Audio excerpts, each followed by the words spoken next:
Cinema കഥയിലേക്ക് എല്ലാവർക്കും സ്വാഗതം. നമ്മൾ ഇന്നിവിടെ നോക്കാൻ പോകുന്നത് ശ്രീ മുരുകാലയ ഫിലിംസിന്റെ ബാനറിൽ ത്യാഗരാജൻ നിർമ്മിച്ച് ജെ ശശികുമാർ കഥ തിരക്കഥ സംവിധാനം ചെയ്ത് 1974 മാർച്ച് 22 പുറത്തിറങ്ങിയ പഞ്ചതന്ത്രം എന്ന സിനിമയെ കുറിച്ചിട്ടാണ്. ഈ ചിത്രത്തിന്റെ സംഭാഷണം രചിച്ചത് ശ്രീമൂലനഗരം വിജയൻ ആണ്. പ്രേം നസീർ, ജയഭാരതി, അടൂർ ബാസി, ശങ്കർ ആടി, കുഞ്ചൻ, ബഹദൂർ മുതലായവരാണ് ഏറ്റവും പ്രധാനപ്പെട്ട കഥാപാത്രങ്ങളെ അവതരിപ്പിച്ചിരിക്കുന്നത്. KP ഉമ്മർ, വിൻസെന്റ് മുതലായവര് ഈ സിനിമയിൽ ഒരു ഗസ്റ്റ് റോളില് വന്നു പോകുന്നുണ്ട്. ശ്രീകുമാരൻ തമ്പിയുടെ വരികൾക്ക് ദേവരാജൻ മാസ്റ്ററാണ് സംഗീതം നൽകിയത്. പിന്നെ സോമൻ ഒരു സോങ്ങില് മാത്രമായിട്ട് വന്നു പോകുന്നുണ്ട്. നമുക്ക് ചെറുതായിട്ട് സിനിമയുടെ ഒരു കഥാസംഗ്രഹത്തിലേക്ക് ഒന്ന് കടക്കും. ഒരു 10-20 വർഷമായിട്ട് അടഞ്ഞു കിടക്കുന്ന ഒരു കൊട്ടാരമുണ്ട്.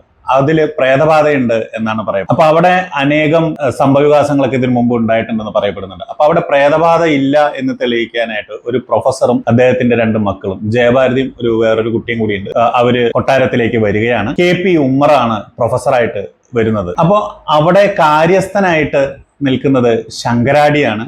അവര് തൊട്ടപ്പുറത്തെ വീട്ടിൽ തന്നെയാണ് ആ രാജകൊട്ടാരത്തിലെ അമ്മ, അതായത് തമ്പുരാട്ടി താമസിക്കുന്നത്. ഉമ്മറിന്റെ സഹായിയായിട്ടാണ് നമ്മുടെ അടൂർ ബാസി എത്തുന്നത്. ശങ്കരാടി അവിടെ വന്നിട്ട് അവരോട് ചോദിക്കുന്നുണ്ട്, നിങ്ങൾക്ക് ഈ രാത്രി തന്നെ ഇവിടെ താമസിക്കേണ്ടതുണ്ടോ?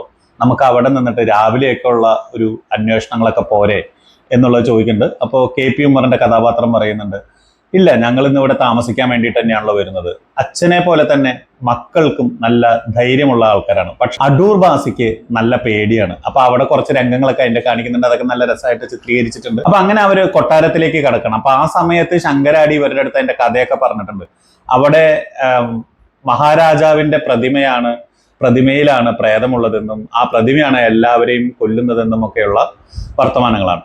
ശരി, അത് നമുക്ക് എന്തായാലും നോക്കാം എന്നും പറഞ്ഞിട്ട് അവര് നേരെ കൊട്ടാരത്തിനുള്ളിലേക്ക് പ്രവേശിക്കുന്നു. അപ്പൊ മഹാരാജാവിന്റെ പ്രതിമ എന്ന് പറയുന്നത് വെങ്കലം കൊണ്ട് നിർമ്മിച്ച പ്രതിമയാണ്. അപ്പൊ അങ്ങനെ എല്ലാവരും ഇനിയിപ്പോ കിടക്കാം എന്നുള്ളൊരു ധാരണയിൽ എത്തുന്നു. അപ്പൊ അങ്ങനെ എല്ലാവരും കിടക്കാൻ പോയി. ഉമ്മർ നേരെ പ്രതിമയുടെ ഉമ്മർ തന്നെ വലിയൊരു ടേബിളും ചെയറൊക്കെ ഉണ്ട്. അപ്പൊ അവിടെ ഇരുന്നിട്ട് എന്തോ എഴുതാൻ വേണ്ടി തുടങ്ങുക. അപ്പൊ പെട്ടെന്ന് നമ്മുടെ അടൂർ ബാസി പേടിച്ചിട്ട് ഉള്ളിൽ കയറി കിടക്കും.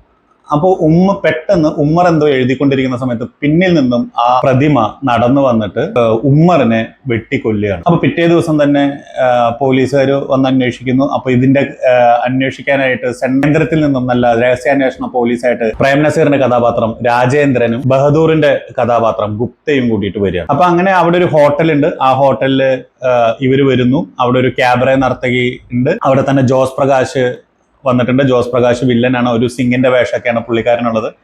അപ്പൊ അങ്ങനെ പ്രേം നസീറിന്റെ കഥാപാത്രം വന്നിട്ട് അവിടെ പറയുന്നു, ഞാനൊരു CID ആണ്, എനിക്ക് ഇവിടെ താമസിക്കാൻ ഒരു സ്ഥലം വേണം. പിന്നെ അങ്ങനെ പറയുമ്പോൾ എനിക്ക് വേറൊരു അനിയനും കൂടിയുണ്ട്, അവനാണ് ബാക്കിയുള്ള കേസ് അന്വേഷണത്തിൽ അവർക്ക്, അതായത് കുറ്റവാളികൾക്ക് എല്ലാം പറഞ്ഞു കൊടുക്കുന്ന, തന്റെ തെളിവുകൾ കൊടുക്കുന്നതൊക്കെ എന്നൊക്കെ പറയുന്നു. അങ്ങനെയൊക്കെ പറഞ്ഞ് എല്ലാവരും വിശ്വാസത്തിലെടുത്ത് അവിടെ താമസം തുടങ്ങുകയാണ്. രാജേന്ദ്രൻ തമ്പുരാട്ടിയെ കാണാൻ പോകുന്നു. അപ്പൊ അവർക്ക് എന്തോ ഭയങ്കര ഒരു ആത്മബന്ധമൊക്കെ തോന്നുന്നുണ്ട്. അപ്പൊ അങ്ങനെ അവരോടൊക്കെ വർത്താനം പറഞ്ഞ് ജയഭാരതിയെ പരിചയപ്പെടുന്നു. ജയഭാരതിയായിട്ട് ഒരു പ്രണയമാവുന്നു. അങ്ങനെയാണല്ലോ, ജയഭാരതിയായിട്ട് പ്രണയമാവുന്നു.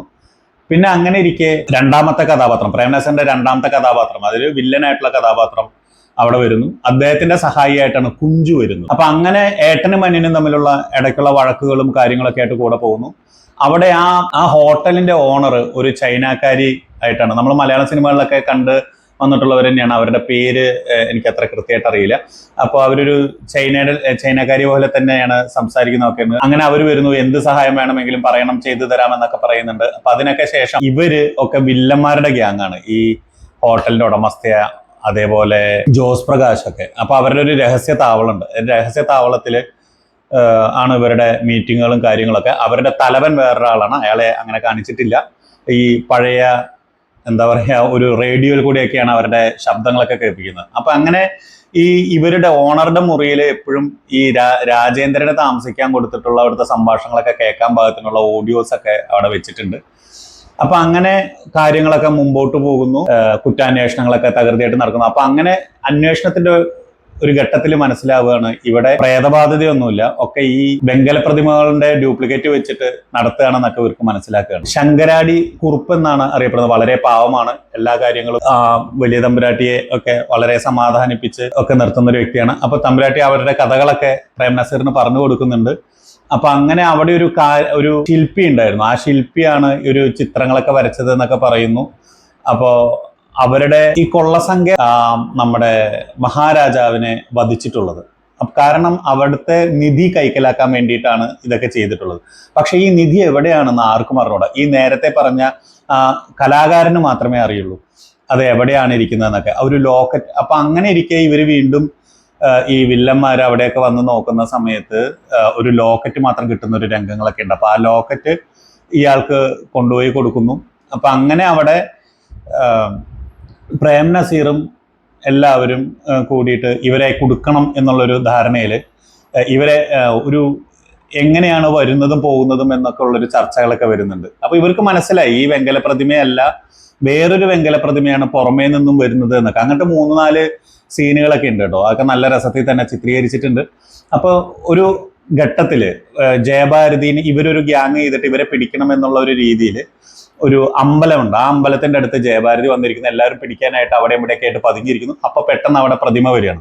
ആ പ്രതിമ വന്നിട്ട് ജയഭാരതിയുടെ കയ്യിലേക്ക് വിട്ട് കിട്ടുമ്പോഴത്തേക്കും ബാക്കിയുള്ളവർ അവിടെ വരും. അപ്പോഴത്തേക്കും ഈ പ്രതിമയുടെ ഒരു കയ്യിൽ നിന്ന് കുറെ പുകകളൊക്കെ വന്നിട്ട് ആ പ്രതിമ അപ്രത്യക്ഷമാണ്. പക്ഷെ അതിന്റെ കാതിലുള്ള ഒരു നമ്മുടെ ഇതുണ്ടല്ലോ കമ്മല്, അത് താഴെ വീണെടുക്കുന്നുണ്ടാവും. അപ്പൊ അത് പ്രേം നസീർ കിട്ടുന്നു. പക്ഷെ ഉള്ളിലത്തെ വെങ്കല പ്രതിമയിലേക്ക് പോയി നോക്കുമ്പോൾ ആ കമ്മലൊക്കെ അതേപോലെ അവിടെ ഉണ്ട്. അങ്ങനെയാണ് അവരത് തിരിച്ചറിയുന്നത്.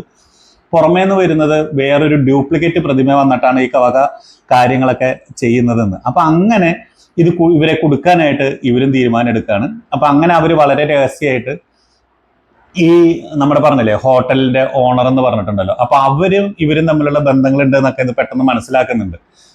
അപ്പൊ അങ്ങനെ അതിൽ വേറെ കുറെ കാര്യങ്ങളുണ്ട് കേട്ടോ. ഞാൻ വളരെ പെട്ടെന്ന് പറഞ്ഞു പോവാണ്. അപ്പൊ അങ്ങനെ അവരെ പിന്തുടരാൻ തീരുമാനിക്കണം. അവരങ്ങനെ പിന്തുടരുന്ന സമയത്ത് ബഹദൂർ ആണ് ഇവരെ പിന്തുടരുന്നത്.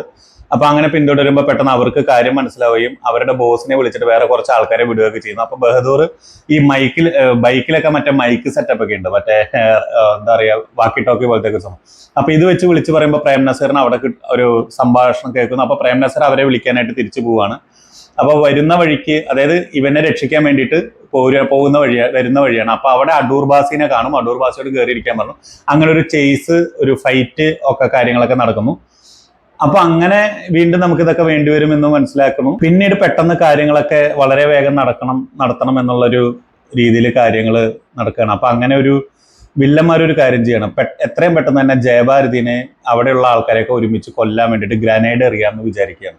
അപ്പൊ അങ്ങനെ ഗ്രാനേഡ് എറിയാൻ വേണ്ടിയിട്ട് അവിടെ വരുന്ന സമയത്ത് നമ്മുടെ അടൂർ ബാസിയും അവിടെ തന്നെ കിടക്കുന്നുണ്ട്. അപ്പൊ അടൂർ ബാസിയും ശ്രീലത നമ്പൂരിയുടെ ഒരു ക്യാരക്ടർ, അവരും തമ്മിലൊരു പ്രണയമായിരുന്നു. അപ്പൊ അവിടെ രാത്രി വന്നിട്ട് ഇവള് മാങ്ങയോ ആപ്പിൾ എന്തോ കൊടുക്കാൻ വേണ്ടിയിട്ട് വരുന്നു. അപ്പോൾ പെട്ടെന്ന് ജയഭാരതി അവളുടെ കയ്യിൽ കയറി പിടിക്കുകയാണ്. അപ്പൊ ഇങ്ങനെ, കാരണം ഞാൻ അവനായിട്ട് ഇഷ്ടത്തിലാണ്, അതുകൊണ്ടാണെന്നൊക്കെ പറയുന്നു. അപ്പൊ അങ്ങനെ അവിടെ കൊടുക്കുന്നു. അതിനുശേഷം വീണ്ടും കിടക്കുമ്പോൾ വീണ്ടും ഒരു കൈ കാണും. ഈ കൈ കാണുമ്പോൾ ജയഭാരതി അവൾ തന്നെയാന്ന് പറഞ്ഞിട്ടാണ് കയ്യിൽ കയറി പിടിക്കുന്നത്. അപ്പൊ അതൊരു ഗ്രാനൈഡ് ആയിരുന്നു. ഗ്രാനൈഡ് അവിടെ പക്ഷെ വീണു, പക്ഷെ ഒന്നും പറ്റുന്നില്ല, പൊട്ടുന്നുണ്ട്, പക്ഷെ അധികം വലിയ പ്രശ്നങ്ങളൊന്നും ഇല്ലാണ്ട് നിൽക്കുന്നു. പെട്ടെന്ന് പ്രേം നസീറും എല്ലാവരും അവിടെ വന്നിട്ട് ശ്രദ്ധിക്കേണ്ടതല്ലേ, അങ്ങനെയല്ലേ ഇങ്ങനെയല്ലേ എന്നൊക്കെ ചോദിക്കുന്നുണ്ട്. അപ്പൊ അവിടെ പൊട്ടിയ ബിൽഡിങ്ങിന്റെ അടിയിൽ ആ ഒരു ഇതിന്റെ അടുത്തുനിന്ന് കുറച്ച് രത്നങ്ങളൊക്കെ കിട്ടുന്നുണ്ട്. അപ്പൊ അങ്ങനെ കിട്ടുന്നുണ്ട്. അപ്പൊ ഇത് കയ്യിൽ വെക്കും. അപ്പം തമ്പുരാട്ടിയോട് ചോദിക്കും പ്രേം നസീർ, ഇതൊക്കെ നിങ്ങൾക്ക് എവിടുന്നൊക്കെയാണ്, എവിടെയൊക്കെ വെച്ചിരിക്കുന്നത് ചോദിക്കുമ്പോൾ തമ്പുരാട്ടി പറയുന്നത് എനിക്കിതിനെ പറ്റിയൊന്നും അറിയില്ല, മറ്റേ ആ ശില്പിക്ക് മാത്രമേ, ആ കലാകാരന് മാത്രമേ ഇതൊക്കെ അറിയുള്ളൂ എന്നുള്ളത് പറയുന്നു.